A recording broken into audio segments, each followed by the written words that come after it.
উম্মত বনে চলি, উম্মতকে সাথে নেই, উম্মত পনা মানুষের মধ্যে তৈরি করি,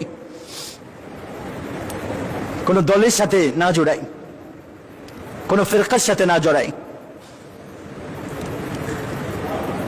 কারণ যখন কোন ফিরকার সাথে জড়াবো তখনই আলাদা হয়ে যাব।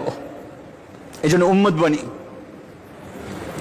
ফিরকা না বনি, দলে বিভক্ত না হই।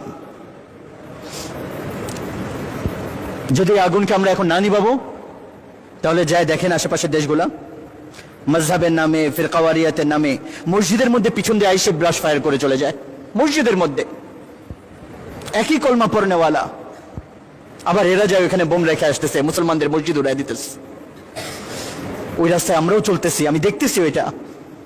আমি 97, 98, 99-এ পাকিস্তানের যে অবস্থা প্রথম দিকে ছিল, এখন বাংলাদেশের অবস্থা ওরকম দেখা যাচ্ছে। আর আস্তে আস্তে আল্লাহ মাফ করুক, ওই দিকেই যদি আমরা যেতে থাকি